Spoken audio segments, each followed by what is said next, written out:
Hi ಎಲ್ಲರಿಗೂ ನಮಸ್ಕಾರ. ಎಲ್ಲ ಹೇಗಿದ್ದೀರಾ? ಚೆನ್ನಾಗಿದ್ದೀರಾ ಅಂದ್ಕೊಂಡಿದ್ದೀನಿ. ಬನ್ನಿ ಪ್ರೇಮ ಕಾವ್ಯ ಧಾರಾವಾಹಿ ಸ್ಟೋರಿನ ನೋಡ್ಕೊಂಬರೋಣ. ಪ್ಲೀಸ್ ನನ್ನ ಚಾನಲ್ನ ಸಬ್ಸ್ಕ್ರೈಬ್ ಮಾಡಿ ಸಪೋರ್ಟ್ ಮಾಡಿ ಅಂತ ಕೇಳ್ಕೊತೀನಿ. ರಾಮ್ಗೆ ಸತ್ಯನಾರಾಯಣ ಅವರು ಹೊಡೆದಿರ್ತಾರೆ. ಆಗ ಬೇಜಾರು ಮಾಡ್ಕೊಂಡು ಬಂದು ಹಾಗೆ ನಿಂತಿರ್ತಾರೆ. ಪ್ರೇಮನು ಕೂಡ ಅವ್ನು ಮಾತಾಡ್ಸೋಕ್ಕೆ ಅಂತ ಬರ್ತಾರೆ. ಯಾಕೆ ರಾಮ್, ಇನ್ನು ಎಷ್ಟು ದಿವಸ ಅಂತ ಈ ನೋವೆಲ್ಲ ಪಡಬೇಕು? ದಯವಿಟ್ಟು ನನ್ನನ್ನು ತಡಿಬೇಡ ರಾಮ್, ಇರೋ ಸತ್ಯನೆಲ್ಲ ಹೇಳಿ ಒಪ್ಕೊಂಡ್ಬಿಡ್ತೀನಿ ನಾನು. ಆಗ ಸತ್ಯನಾದರೂ ಒಪ್ಕೊಂಡ್ರೆ ನಿನ್ನ ಮೇಲಿರುವಂತಹ ಕಳಂಕ ಎಲ್ಲ ಹೋಗುತ್ತೆ ಅಂತ ಹೋಗ್ತಿರ್ತಾಳೆ ಪ್ರೇಮ. ಸ್ವಲ್ಪ ನಿಂತ್ಕೊ, ಅರ್ಥ ಮಾಡ್ಕೋ ಆಯಿತಾ? ನೀನು ಸತ್ಯ ಹೇಳೋದ್ರಿಂದ ಎರಡೂ ಕುಟುಂಬಕ್ಕೆ ಎಷ್ಟು ಅಪಘಾತ ಆಗುತ್ತೆ ಅಂತ ನಿನಗೆ ಗೊತ್ತಿದೆ, ನನಗೂ ಗೊತ್ತಿದೆ. ಮತ್ತೆ ಪದೇ ಪದೇ ಅದೇ ತಪ್ಪನ್ನ ಮಾಡೋಕ್ಕೋಗ್ಬೇಡ. ಇಲ್ಲ ರಾಮ್, ನೀನು ಇಷ್ಟು ಕಷ್ಟ ಅನುಭವಿಸ್ತಿರೋದ ನನಗೆ ನೋಡೋಕ್ಕಾಗ್ತಿಲ್ಲ. ನನಗೆ ನಿನ್ನನ್ನು ಈ ಸ್ಥಿತಿಯಲ್ಲಿ ನಿಲ್ಲಿಸಿದ್ದೀನಲ್ಲ ಅಂತ ನನಗಂತೂ ಕ್ಷಣ ಕ್ಷಣವೂ ಕೂಡ ತುಂಬ ಕಷ್ಟಪಡ್ತಿದ್ದೀನಿ ಅಂತ ಹೇಳ್ತಿದ್ದಾರೆ. ಈ ಮಾತನ್ನು ನೀನು ಅವತ್ತೇ ನೆನ್ಪಿಟ್ಕೋಬೇಕಿತ್ತು. ಈ ಥರ ಮಾಡಿದರೆ ಇಷ್ಟು ತಪ್ಪಾಗುತ್ತೆ ಅಂತ. ತಪ್ಪು ಮಾಡೋದು ಮಾಡಿದ್ಯಾ, ಈಗ ಪಶ್ಚಾತ್ತಾಪನೂ ಪಡ್ತಾ ಇದೆಯಾ? ಸ್ವಲ್ಪ ಸಮಾಧಾನವಾಗಿರಾಯ್ತಾ? ನನಗೆ ಇದೆಲ್ಲ ರೂಢಿ ಆಗೋಗಿದೆ. ನನ್ನ ಮೇಲೆ ಕೇಸ್ ಹಾಕೋದು, ಅವಮಾನ ಆಗೋದು, ಮದುವೆ ಮಂಟಪದಲ್ಲಿ ಆದಂತಹ ನೋವು ಇದೇನು ಹೆಚ್ಚಲ್ಲ ಆಯಿತಾ? ನಾನು ಎಲ್ಲ ಸರಿ ಮಾಡ್ತೀನಿ. ಇದಕ್ಕೆಲ್ಲ ಒಂದು ಕೊನೆ ಕಾಣಿಸೋಣ ಆಯಿತಾ? ನೀನೇನು ಕೂಡ ಬೇಜಾರು ಮಾಡ್ಕೋಬೇಡ. ದಯವಿಟ್ಟು ನಿನ್ನ ಕೈ ಮುಟ್ಟಿ ಕೇಳ್ಕೊತೀನಿ, ಇನ್ನೊಂದು ಸಲ ಈ ಸತ್ಯನ ಯಾರ ಹತ್ರನೂ ಕೂಡ ಬಾಯಿ ಬಿಡಬೇಡ ಆಯಿತಾ? ಇದು ನಿನ್ನಲ್ಲೇ ಮಣ್ಣಲ್ಲಿ ಮಣ್ಣಾಗೋಗಲಿ. ಜೀವನ ಪರ್ಯಂತ ಕಳಂಕ ಹೊತ್ಕೋಬೇಕಾ? ನಾನು ಅದಕ್ಕೂ ರೆಡಿ ಆಯಿತಾ? ಆದರೆ ನನ್ನ ಎರಡೂ ಫ್ಯಾಮಿಲಿಗೂ ಕೂಡ ನೋವಾದರೆ ನನಗೆ ತಡ್ಕೊಳಕ್ಕಾಗಲ್ಲ. ದಯವಿಟ್ಟು ಅರ್ಥ ಮಾಡ್ಕೋ ಪ್ರೇಮ ಅಂತ ಹೇಳ್ತಾರೆ. ರಾಮ್ ಹೌದು, ಅರ್ಥ ಮಾಡ್ಕೊಳ್ಳೇಬೇಕು ಅಂತ ಹೇಳ್ತಾನೆ. ಇನ್ನೊಂದು ಕಡೆ ಮಹಾದೇವ ಫೋನ್ ನೋಡ್ಕೊಂಡು ಹಾಗೆ ಕೂತಿರ್ತಾನೆ. ಕಾವ್ಯ ಮಹಾದೇವ ಮಹಾದೇವ ಅಂತ ಕೂತ್ಕೊಂಡು ಬರ್ತಾಳೆ. ಏನಾದರೂ ಮಾಡಬೇಕಲ್ಲ ಅಂತ ಹೇಳಿ ಅಮ್ಮ ಚಳಿ ಅಂತ ಹೇಳಿಬಿಟ್ಟು ಹೊಚ್ಕೊಂಡು ಮಲ್ಕೋತಾಳೆ. ಮಹಾದೇವ ಎದೇಳು ಗಂಜಿ ಕುಡಿ ಅಂತ ಹೇಳ್ತಾರೆ. ಗಂಜಿನ ಅಯ್ಯೋ ಆಗ್ತಿಲ್ಲಮ್ಮಿ, ಇನ್ನೊಂದೆರಡು ರೊಕ್ಕ ತಂದು ಹೊಚ್ಚು ಅಂತ ಹೇಳ್ತಾಳೆ. ಏನು ರೊಕ್ಕ? ಹೌದು, ತುಂಬ ಚಳಿ ಆಗ್ತಿದೆ, ರೊಕ್ಕ ತಂದು ಹೊಚ್ಚು ಅಂತ ಹೇಳ್ತಾರೆ. ಹೌದಾ, ಇಷ್ಟೊಂದು ಬಿಸಿಲಿದೆಯಲ್ಲ, ಎಲ್ಲಿ ನೋಡೋಣ ಅಂತ ನೋಡ್ತಾನೆ. ಜ್ವರನೂ ಇಲ್ಲ, ಏನೂ ಇಲ್ಲ ಅಂತ ಹೇಳ್ತಾರೆ. ನಿಂಗೆ ಇದೆಲ್ಲ ಗೊತ್ತಾಗಲ್ಲ, ನಮ್ಮ ಹಳ್ಳಿ ಕಡೆ ಒಳಗೆ ಒಂಥರ ಜ್ವರ ಬಂದಿರುತ್ತೆ, ಸುಟ್ಟೋಗ್ತಿರುತ್ತೆ. ಓ ಹೌದಾ, ಸರಿ ಆಯಿತು, ತಗೋ ಗಂಜಿ ತಿನ್ನು. ನಾನು ಹೆಂಗೆ ತಿನ್ನಲಿ, ನನ್ನ ಕೈ ನೋವಾಗಿದೆಯಲ್ಲ, ತಿನ್ಸು ಅಂತ ಹೇಳ್ತಾನೆ. ಸರಿ ಆಯಿತು ಬಿಡು, ತಿನ್ನಿಸ್ತೀನಿ ನಾನೇ ಅಂತ ಹೇಳ್ತಾರೆ. ಇದೆಲ್ಲ ಒಂದು ಡಾಕ್ಟ್ರು ನರ್ಸ್ ಸೇವೆ ಥರ, ನೀನು ಅದು ಬಿಟ್ಟರೆ ಬೇರೆ ಏನೋ ತಪ್ಪು ತಿಳ್ಕೊಬಾರ್ದು. ಅಯ್ಯೋ ಆಯಿತು ಬಿಡಮ್ಮಿ, ನರ್ಸಾರ ಅನ್ಕೋತೀನಿ, ಡಾಕ್ಟ್ರಾರ ಅನ್ಕೋತೀನಿ, ತಿನ್ಸು ನೀನು ನನಗೆ ಆಯಿತು ಅಂತ ಹೇಳ್ತಾರೆ. ತಿನ್ನಿಸ್ಬಿಡ್ತಾಳೆ ಒಂದು ಸ್ಪೂನ. ಅಯ್ಯೋ ಅಮ್ಮ ಅಪ್ಪ, ಇಷ್ಟೊಂದು ಸುಟ್ಟೋಗ್ತಿದೆ, ನೀನು ಇವೆಲ್ಲ ಮಾಡಬೇಕು ಅಂತಲೇ ನನಗೆ ಬಂದಿದೆಯಾ ಅಲ್ವಾ ಕಾವ್ಯ? ನನಗೆ ನೋವು ಕೊಡಬೇಕು, ನನಗೆ ಗೋಳು ಇಕ್ಕೋಬೇಕು ಅಂತಲೇ ಬಂದಿದೆಯಾ ಅಲ್ವಾ ಅಂತ ಹೇಳ್ತಾರೆ. ಇನ್ನೊಂದು ಕಡೆ ಜಡ್ಜು ಪ್ರೇಮನ ಕಟ್ಕಟ್ಟೆಗೆ ಬಂದು ನಿಲ್ಲಕ್ಕೇಳಿ ಅಂತ ಹೇಳ್ತಾಳೆ. ಆಗ ಪ್ರೇಮನ ಕಟ್ಕಟ್ಟೆಯಲ್ಲಿ ಬಂದು ನಿಲ್ಲಿಸ್ತಾರೆ. ಪ್ರೇಮನ ಸ್ವಲ್ಪ ವಿಚಾರಣೆ ಮಾಡಬೇಕು ನಾನು ಅಂತ ಹೇಳ್ತಾರೆ. ಆಯಿತು ಹೇಳಿ ಸರ್ ಅಂತ ಹೇಳಿದಾಗ, ಹೇಳಮ್ಮ ಪ್ರೇಮ, ನಿನಗೆ ರಾಮ್ ಜೊತೆ ಬಾಳಕ್ಕೆ ಇಷ್ಟ ಇದೆಯಾ ಇಲ್ವಾ ಅಂತ ಹೇಳು. ಸ್ನೇಹ ಕಡೆ ಲಾಯರ್ ಹೇಳೋ ಥರ ಅಮಾನತೆ ಏನಾದರೂ ಮಾಡಬೇಕಾ? ಜೊತೆಯಲ್ಲಿ ಇರ್ತೀಯಾ ಇಲ್ಲ ಕಷ್ಟದಿಂದ ಬಾಳ್ತಿದ್ಯಾ ಏನು ಅಂತ ಡೈರೆಕ್ಟಾಗೆ ಹೇಳಮ್ಮ. ನೀನು ಏನು ಹೇಳಲಿಲ್ಲ ಅಂತ ಅಂದರೆ ನಾವೇನು ಮಾಡೋಕ್ಕಾಗಲ್ಲ ಅಂತ ಹೇಳ್ತಾರೆ. ಪ್ರೇಮ ರಾಮ್ನ ಕೇಳ್ತಾರೆ. ರಾಮ್ ಇವಾಗ ಏನು ಹೇಳೋದು, ಏನು ಮಾಡೋದು ಅಂತ ಕೇಳ್ತಿರ್ತಾರೆ. ಸುಮ್ಮನೆ ಇಬ್ಬರು ಕೂಡ ನಿಂತಿರ್ತಾರೆ. ಆಗ ಸ್ನೇಹ, ಇಲ್ಲೇ ಗೊತ್ತಾಗ್ತಿದೆಯಲ್ಲ ಸರ್, ಪ್ರೇಮ ಸೈಲೆಂಟಾಗಿ ನಿಂತಿರೋದು ನೋಡಿದರೆ ಅವಳಿಗೂ ಕೂಡ ಇಷ್ಟ ಇಲ್ಲ.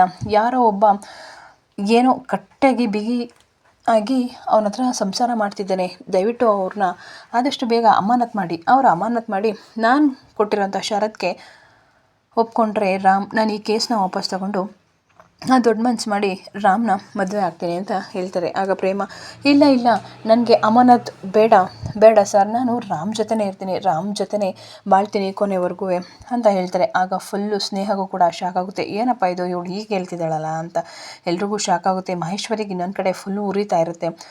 ಆದರೆ ಕಲ್ಯಾಣಿಗೆ ಅವರ ಅಪ್ಪ ಅವರ ಅಮ್ಮಂಗೆಲ್ಲ ತುಂಬ ಖುಷಿ ಆಗ್ತಿರುತ್ತೆ. ಏನೇ ಆದರೂ ನಾನು ರಾಮ್ ಜೊತೆನೇ ಬಾಳ್ತೀನಿ. ಒಂದು ಹೆಣ್ಣು ತಾಳಿ ಕಟ್ಟಿಸ್ಕೊಳ್ಳೋದು ಅಷ್ಟೇ ಸರ್, ಪದೇ ಅದನ್ನು ಮತ್ತೆ ಯಾರೂ ಕಟ್ಟಿಸ್ಕೊಳ್ಳಲ್ಲ. ಹಾಗಾಗಿ ಕಷ್ಟ ಏನೇ ಇದ್ದರೂ, ಏನೇ ಸುಖ ಬಂದರೂ ನಾನು ರಾಮ್ ಜೊತೆನೇ ಬಾಳ್ತೀನಿ ಅಂತ ಹೇಳ್ತಾರೆ. ಆಗ ಜಡ್ಜು, ರಾಮ್ ನೀನು ಹೇಳಪ್ಪ, ಈಗ ನೀನು ಹೇಳೋ ಡಿಸಿಷನ್ ಮೇಲೆ ನಿಂತಿದೆ, ನೀನು ಹೇಗೆ ಹೇಳ್ತೀಯೋ ಹಾಗೆ. ಸ್ನೇಹ ಹೇಳಿದಂಥ ಅದಕ್ಕೆ ಒಪ್ಕೋತೀಯೋ, ಇಲ್ಲ ಅಂತಂದರೆ ಪ್ರೇಮ ಜೊತೆ ಬಾಳ್ತೀಯೋ, ಇಲ್ಲ ನೀನು ಕೊಡೋ ಶಿಕ್ಷೆ ಪಡ್ತೀಯೋ ಅಂತ ಹೇಳ್ತಾರೆ. ಇಲ್ಲ ಸರ್, ನಾನು ಪ್ರೇಮ ಜೊತೆನೇ ಬಾಳ್ತೀನಿ, ನಾನು ಸ್ನೇಹ ಜೊತೆ ಬಾಳಲ್ಲ. ಅವಳು ನೀಡಿರುವಂಥ ಆಫರ್ಗೆ ನಾನು ಒಪ್ಕೊಳ್ಳಲ್ಲ, ನನಗೆ ಪ್ರೇಮನೇ ಬೇಕು, ಪ್ರೇಮ ಜೊತೆ ಬಾಳ್ತೀನಿ ಅಂತ ಹೇಳ್ತಾರೆ. ನೀವೇನೇ ಶಿಕ್ಷೆ ಕೊಟ್ಟರು ನಾನು ಅದನ್ನು ತಗೊಳ್ಳೋಕ್ಕೆ ಸಿದ್ಧವಾಗಿದ್ದೀನಿ ಅಂತ ಹೇಳ್ತಾರೆ. ಎಲ್ರಿಗೂ ಕೂಡ ಶಾಕ್ ಆಗುತ್ತೆ.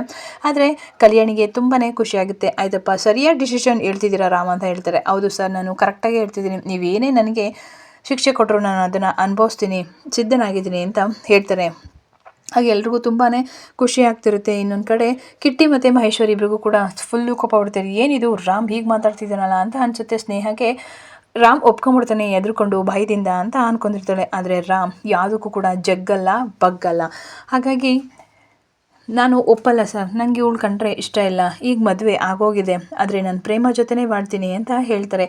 ಸರಿ, ಇದು ತುಂಬ ಡಿಫೆನ್ಸ್ ಆಗಿದೆ, ಸ್ವಲ್ಪ ಇದನ್ನು ಕೂಲಂಕುಷವಾಗಿ ನೋಡಬೇಕು, ಇದನ್ನು ಮುಂದಿನ ದಿನಗಳಲ್ಲಿ ನೋಡೋಣ ಅಂತ ಹೇಳ್ಬಿಟ್ಟು ಅಲ್ಲಿಂದ ಹೊರಟೋಗ್ತಾರೆ. ಇನ್ನೊಂದು ಕಡೆ ಮಹಾದೇವ, ನಿನ್ಗೇನೋ ಈಗೇನು ನಿಜವಾಗ್ಲೂ ನಿನ್ನ ಕಾಡು ರಾಕ್ಷಸನೇ, ನಿನಗೇನು ಸ್ವಲ್ಪನೂ ಗೊತ್ತಾಗಲ್ವಾ, ನನಗೆ ಹಿಂಸೆ ಮಾಡಬೇಕು ಅಂತಲೇ ನೀನೀಗ ಬಂದಿದೆಯಾ ಅಲ್ವಾ, ಸುಡ್ತಾ ಇದೆ ಅಂತ ಗೊತ್ತಿದ್ರು ಕೂಡ ನೀನು ಹಾಗೆ ಮಾಡ್ತಿದ್ದೀರಾ, ಅಯ್ಯೋ ಸಾರಿ ಮಹಾದೇವ, ನನಗೆ ಗೊತ್ತಾಗಲಿಲ್ಲ ಅಂತ ಹೇಳ್ತಾರೆ. ಏನು ಸಾರಿ, ನೀನು ಸಾರಿ ಕೇಳ್ಬಿಟ್ರೆ ಎಲ್ಲ ಗೊತ್ತಾಗ್ಬಿಡುತ್ತಾ, ಎಷ್ಟು ಸುಡ್ತಿದೆ ನೋಡು ಅಂತ ಹೇಳ್ತಾರೆ. ಸರಿ ಆಯಿತು ಬಾ ಕುಡಿಸ್ತೀನಿ ನಾನೇ ಗಂಜಿ ಅಂತ ಹೇಳ್ತಾರೆ. ಇಲ್ಲ ನೀನು ಒಂದ್ಸಲ ಕುಡಿದು ನೋಡು, ಸುಡ್ತಿದ್ಯೋ ಇಲ್ವೋ ಅಂತ, ನಾನು ಆಮೇಲೆ ಕುಡಿತೀನಿ ಅಂತ ಹೇಳ್ತಾಳೆ. ಹೌದಾ ಸರಿ ಆಯಿತು, ಒಂದು ಸ್ಪೂನ್ ತೊಗೊಂಡು ಫುಫ್ ಅಂತ ಉಪ್ತಾ ಇರ್ತಾಳೆ. ಆ ಮಹಾದೇವ ಆಗ ಅದನ್ನೇ ನೋಡ್ತಾ ಇರ್ತಾನೆ. ಏನಿದು, ನೀನು ಒಂದ್ಸಲ ಟೇಸ್ಟ್ ಮಾಡು ಅಂತಾನಲ್ಲ, ಏನೋ ಕಳ್ಳ, ಏನೋ ನಡೆಸ್ತಾ ಇದ್ದಾನೆ ಇವನು ಅಂತ ಹೇಳ್ಬಿಟ್ಟು, ಹಲೋ ಇದರಲ್ಲಿ ಸಕ್ಕರೆ ಇದೆ ಅಂತ ಹೇಳ್ತಿರ್ತಾನೆ. ನಾನೇನು ಸಕ್ಕರೆ ಏನು ಹಾಕಿಲ್ಲ, ಉಪ್ಪೇ ಹಾಕಿರೋದು, ನೀನು ಯಾಕೆ ಹಂಗೆ ಹೇಳ್ತಿದ್ಯಾ ಅಂತ ಕೇಳ್ತಾನೆ. ನೀನು ಹೇಳ್ತಾನೆ ನನ್ನ ತುಟ್ಟಿಲಿ ಸಕ್ಕರೆ ಇದೆ ಅಂತ, ಹಾಗಾಗಿ ನಾನು ಸಕ್ಕರೆ ಗಡಿನೇ ಆಯಿತಾ, ನಾನು ಸಕ್ಕರೆಗೆ ಹಾಕಿ ಮಾಡೋಕ್ಕೆ ಬರಲ್ಲ, ನನಗೆ ಉಪ್ಪೇ ಹಾಕಿ ನಾನು ಮಾಡಿರೋದು, ತಗೋ ಸುಮ್ಮನೆ ತಿಂದರೆ ಸರಿ ಆಯಿತು ಅಂತ ಹೇಳ್ತಾಳೆ. ಇಲ್ಲ ಕನಕವ್ಯ, ಫಸ್ಟು ಒಂದ್ಸಲ ನೀನು ತಿಂದ್ಬಿಟ್ಟು ನೋಡು. ಅಲ್ಲೋ ಏನಿಲ್ಲ, ನಾನು ಉಪ್ಪೇ ಹಾಕಿರೋದು, ಚೆನ್ನಾಗೇ ಇದು, ನೀನು ಫಸ್ಟು ತಿನ್ನು. ಸರಿ ಆಯಿತು ಬಿಡು, ತಿನ್ನಿಸ್ತೀನಿ ಅಂತ ಹೇಳ್ತಾರೆ. ನಿನ್ನ ನಾಟಕ ಎಲ್ಲ ನನಗೆ ಗೊತ್ತಿಲ್ಲ ಅಂತ ಅಂದ್ಕೊಂಡ್ಬಿಟ್ಟಿದ್ಯಾ ಮಹಾದೇವ, ನೀನು ಸಕ್ಕರೆ ಗಣಿ ಅಂತ ಅನ್ನೋದೇನು ಕೇಳ್ತೀಯ, ಆಮೇಲೆ ನನ್ನನ್ನು ರೇಗಿಸೋದು ಅಲ್ವಾ, ನಿಂದು ಇದೇ ಕತೆ ಆಗೋಗಿದೆ, ಸುಮ್ಮನೆ ತಿಂದರೆ ಸರಿ ಹೋಯ್ತು, ಇಲ್ಲ ಅಂತ ಅಂದರೆ ನಾನು ಏನು ಮಾಡ್ತೀನೋ ನನಗೆ ಗೊತ್ತಿಲ್ಲ. ಅಯ್ಯೋ ಆಯಿತು ಬಿಡುವ, ಕಾಡು ರಾಕ್ಷಸಿ ಥರ ಆಡಬೇಡ, ತಿನ್ಸು ಆಯಿತು ಅಂತ ಹೇಳ್ಬಿಟ್ಟು ತಿನ್ನಿಸ್ತಾನೆ. ತಿನ್ಸಾದ್ಮೇಲೆ ಹಾಗೆ ಒಂದು ಫ್ಲ್ಯಾಶ್ ಬ್ಯಾಕ್ ಹೋಗಿರ್ತಾನೆ ಮಹಾದೇವ ಅಂತ ಹೇಳ್ಬೋದು. ಕನ್ನಡಿ ಹತ್ರ ನಿಂತ್ಕೊಂಡು ಕಾವ್ಯ ರೆಡಿ ಆಗ್ತಾ ಇರ್ತಾಳೆ, ಬಟ್ ಇದು ಕನಸಾಗಿರುತ್ತೆ.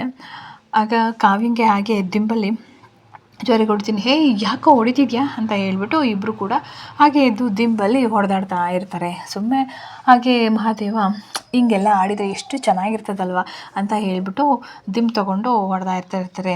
ಇಬ್ಬರು ಹಾಗೆ ನಗಾಡ್ಕೊಂಡು ಖುಷಿಯಾಗಿ ಅದನ್ನು ನೆನೆಸ್ಕೊತಾ ಇರ್ತಾಳೆ. ಹಾಗೆ ಇಬ್ಬರು ಕೂಡ ಒಂದು ರೊಮ್ಯಾಂಟಿಕ್ ಹಾಗೆ ಸೀನ್ಗೂ ಕೂಡ ಹೋಗ್ತಾರೆ ಅಂತ ಹೇಳ್ಬೋದು. ಕಾವ್ಯ ಮತ್ತು ಮಹಾದೇವ ಇಬ್ಬರು ಕೂಡ, ಮಹಾದೇವ್ಗೆ ಅಷ್ಟು ಹೇಟಾಗಿದ್ರು ಕೂಡ ಕಾವ್ಯ ಏನೇ ಅಂದರೂ ಏನೇ ಬೈದರೂ ಕೂಡ ಅವ್ನಿಗೆ ಅಷ್ಟೇ ಪ್ರೀತಿ ಕಾವ್ಯನ ಮೇಲೆ ಇರುತ್ತೆ. ಆಗ ಕಾವ್ಯ ಬಿಡು ಮಹಾದೇವನನ್ನು ಯಾಕೆ ಹಾಡ್ತಿದ್ಯಾ ಅಂತ ಅಂದರೂ ಕೂಡ ಬಿಡಲ್ಲ.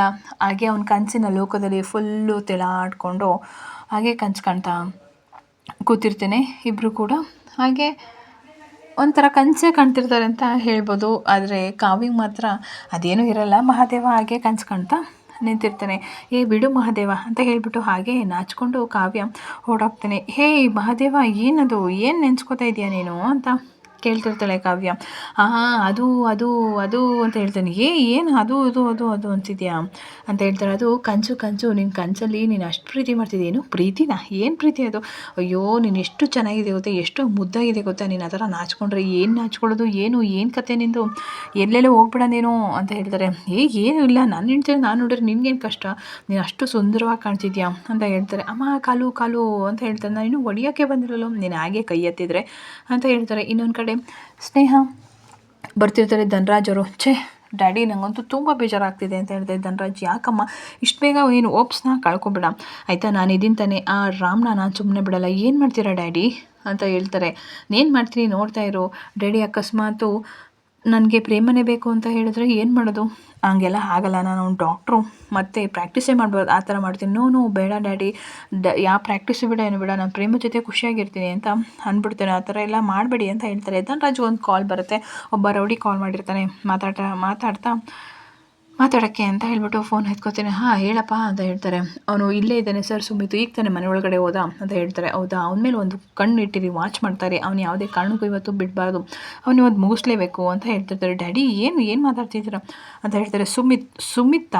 ಸುಮಿತ್ ನಿಮಗೆ ಹೇಗೆ ಸಿಗ್ತಾ, ಅದು ಹೇಗೋ ಸಿಗ್ತಾ, ಹಾಗಾಗಿ ಇವತ್ತು ಅವನ್ನ ಮುಗಿಸಿದ್ರೆ ಒಳ್ಳೆಯದು, ಹಾಗಾಗಿ ಮುಗ್ಸೋಕ್ಕೆ ಅಂತ ಸ್ಕೆಚ್ ಹಾಕಿದ್ದೀನಿ, ನಮ್ಮ ಹುಡುಗರನ್ನೆಲ್ಲ ಅವನಿಂದನೇ ಬಿಟ್ಟಿದ್ದೀನಿ, ನಿನಗೆ ಯಾರೇ ಅಡ್ಡ ಬಂದರೂ ಕೂಡ ನಾನಂತೂ ಸುಮ್ಮನೆ ಬಿಡಲ್ಲ ಮಗಳೇ ಸ್ನೇಹ, ನೀನು ಖುಷಿಯಾಗಿರಬೇಕು, ನೀನು ಖುಷಿಯಾಗಿರೋದು ನಾನು ಮುಖ್ಯ ಆಯಿತಾ. ಆ ರಾಮ್ ಯಾವುದೇ ಕಾರಣಕ್ಕೂ ನಮ್ಮ ಬಲೆಯಿಂದ ತಪ್ಪಿಸ್ಕೊಳ್ಳೋಕ್ಕೆ ಆಗಲ್ಲ ಆಯಿತಾ ಅಂತ ಹೇಳ್ತಾರೆ. ಇನ್ನೊಂದು ಕಡೆ ಪ್ರೇಮ ಮನೆಗೆ ಬಂದು ತುಂಬ ಬೇಜಾರಾಗಿ ಹಾಗೆ ಕೂತಿರ್ತಾಳೆ. ಅದನ್ನು ಕಲ್ಯಾಣಿ ಬಂದು ನೋಡ್ತಾಳೆ. ಯಾಕೆ ಇಷ್ಟು ಬೇಜಾರಾಗಿ ಕೂತಿದ್ಯಾ ಮಗಳೇ, ಏನಾಯಿತು ಅಂತ ಕೇಳ್ತಾಳೆ. ಇದೆಲ್ಲ ಈ ವಿಷಯ ನಿನಗೆ ಗೊತ್ತಿತ್ತಾ ಪ್ರೇಮ ಮೊದಲೇ? ನಾನು ರಾಮ್ ಈ ಥರ ಕೆಲಸಕ್ಕೆ ಯಾವತ್ತೂ ಕೂಡ ಕೈ ಹಾಕಲ್ಲ. ಇಲ್ಲಾಂದರೆ ನೀನೇ ಏನೋ ಮುಚ್ಚಿಡ್ತಾ ಇದೆಯಾ ಪ್ರೇಮ? ಯಾಕೆ, ಏನಾಯಿತು? ನೀವಿಬ್ಬರು ಏನೋ ಮುಚ್ಚಿಡ್ತಿದ್ದೀರಾ ನನ್ನಿಂದ? ಹೇಳು ಪ್ರೇಮ, ಏನಾಯಿತು ಏನು ಅಂತ ಹೇಳಿದರೆ ಆ ಪ್ರಾಬ್ಲಮ್ ನಾವು ಸಾಲ್ವ್ ಮಾಡ್ಬೋದು. ಯಾಕೆ ಈಗ ಸೈಲೆಂಟಾಗಿದೆಯಾ? ಹೇಳು ಏನಾಯಿತು? ನಾನು ರಾಮ್ನ ಕಾಪಾಡಬೇಕು ಅಂತ ಕಲ್ಯಾಣಿ ಪ್ರೇಮ ಹತ್ರ ಕೇಳ್ತಿರ್ತಾರೆ. ಆದರೆ ಪ್ರೇಮ ಮಾತ್ರ ಏನೂ ಕೂಡ ಭಯಪಡಲ್ಲ, ಹಾಗೆ ಕೂತಿರ್ತಾಳೆ. ಇದು ಇವತ್ತಿನ ಸ್ಟೋರಿ. ನಿಮ್ಮೆಲ್ಲರಿಗೂ ಇಷ್ಟ ಆದರೆ ನನ್ನ ಚಾನಲ್ನ ಸಬ್ಸ್ಕ್ರೈಬ್ ಮಾಡಿ, ಸಪೋರ್ಟ್ ಮಾಡಿ ಅಂತ ಕೇಳ್ಕೊತೀನಿ. Thank you.